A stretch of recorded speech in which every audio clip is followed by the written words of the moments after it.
Hello दोस्तों। आज मैं आप सबको सुनाऊंगी एक पिता की दर्द भरी कहानी। एक गांव में एक छोटा सा बच्चा था। उसके पिता तो थे, लेकिन माँ की मृत्यु हो गई थी। पिता सारा दिन काम करता और अपने बेटे को पाल पोस कर बड़ा करता है। वह सारे सुख अपने बेटे को देता है जो एक माँ दे सकती थी।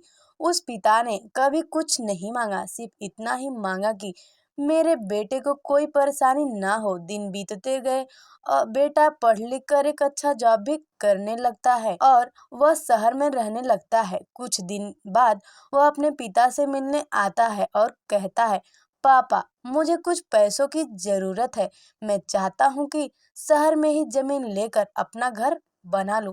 पिता इस बात को सुनकर बहुत खुश होते हैं। सोचते हैं कि मेरा बेटा है, एक ना एक दिन नाम करेगा। जिंदगी भर की बचाई हुई पूंजी को निकाल कर अपने बेटे को दे देते हैं।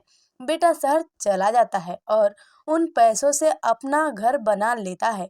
पिता इधर इंतजार करता रहता है कि मेरा बेटा फिर से आएगा, एक ना एक दिन तो मेरे पास आएगा ही। जाएगा कहाँ? उसके पास अब कोई नहीं जाता था, क्योंकि ना ही अब उस पिता के पास पैसे थे और ना ही रहने का जगह था।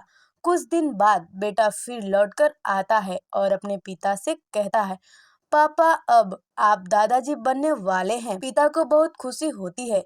इस बात को सुनकर वह कहते हैं, तू मुझे मेरी बहू और पोता से कब मिलाएगा? बेटा कहता है, बस पापा थोड़े दिन और। पापा मुझे कुछ पैसों की जरूरत है, क्योंकि आजकल थोड़ा जॉब में खींच बीच हो रहा है, जिसके कारण से मुझे कुछ दिन के लिए सस्पेंड कर दिया गया है। पिता के पास कुछ नहीं रहता है देने के लिए, लेकिन फिर भी कहता है, अच्छा बेटा तू रुक, मैं अभी आया। कुछ पैसों का बंदोबस्त करके पिता बाद में महाजन से कुछ पैसे उधार लेकर अपने बेटे को दे देता है और बेटा पैसे लेकर शहर चला जाता है।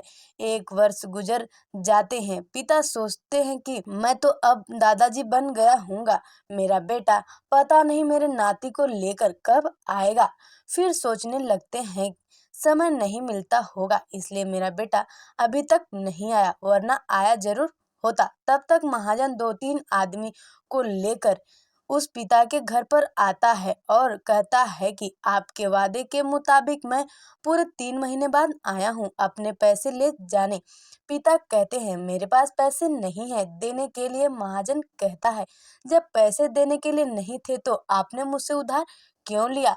तभी पिता कहते हैं, ठीक है रुको, मैं तुम्हारे लिए पैसों का बंदोबस्त करके आता हूँ। और वहां से नजदीकी अस्पताल में चले जाते हैं। वहां जाकर अपना ब्लड डोनेट करते हैं और अपनी एक किडनी बेच देते हैं और उस महाजन का कर्ज छुटा कर देते हैं। एक किडनी बेचने के बाद उनकी स्थिति और भी खराब हो जाती है और वह उस राह में जी रहे होते हैं कि मेरा बेटा एक दिन आएगा जरूर। इस आस के में जीते जीते एक दिन पिता की मृत्यु हो जाती है, परंतु उस बेटे को अपने पिता को आग देना भी नसीब नहीं हुआ। एक पिता की दर्द भरी ये कहानी यही समाप्त होती है। अगर आपको ये कहानी पसंद आई हो तो अपने दोस्तों के साथ जरूर शेयर करें और ऐसी ही प्यारी कहानियां सुनने के लिए हमारे यूट्यूब चैनल से जुड़े। अगर हमारी वीडियो आपको पसंद आई हो तो हमारे वीडियो को लाइक सब्सक्राइब शेयर जरूर करना। अपना ध्यान रखना, मुस्कुराते रहना। जय हिंद।